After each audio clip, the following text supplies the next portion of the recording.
Shalom, Miss Anna. So today I would like to do a presentations about the book that I have read for the last 3 quarters.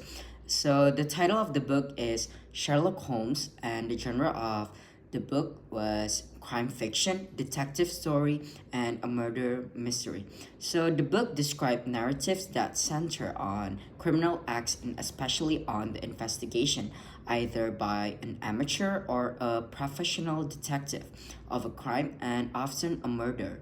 So this book has a lot of characters, but from the pages that I have read, which is only to the page 30, it was Sherlock Holmes, Dr. John Watson, Inspector Lestrade, James McCarthy, Charles McCarthy, and John Turner.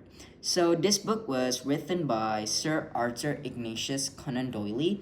So Conan Doyle was a British writer and physician. He created the character Sherlock Holmes in 1887 for a study in Scarlet, the first of 4 novels and 56 short stories about Holmes and Dr. Watson. The Sherlock Holmes stories are milestones in the field of crime fiction. It has 174 pages of this book, and there is 6 chapters, and I already read 30 pages.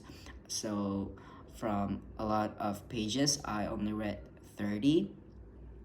Yeah, so the plot of this story is Sherlock Holmes and Dr. Watson investigate the murder of Charles McCarthy, whose son, James, is accused of the crime.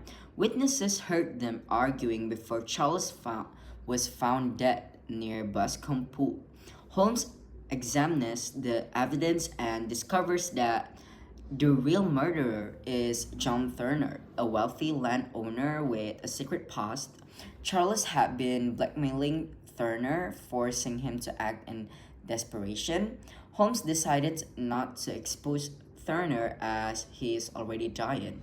Instead, Turner writes a confession ensuring James is free. Justice is served without an official trial.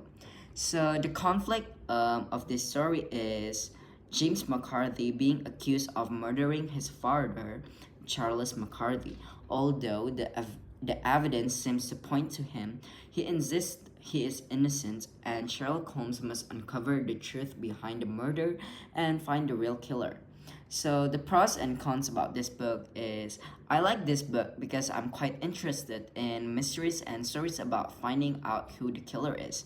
This book really shows that kind of theme, even though it has a lot of pages and sometimes makes me feel lazy to read. I still managed to read the first 30 pages. One challenge I faced was the difficult vocabulary.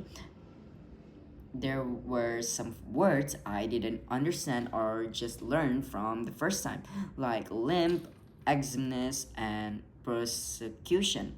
But I tried to overcome this by using Google Translate and pushing myself to keep reading. Overall, this book is really good, and I highly recommended it to anyone who enjoys mystery and murder case stories. That's it from me.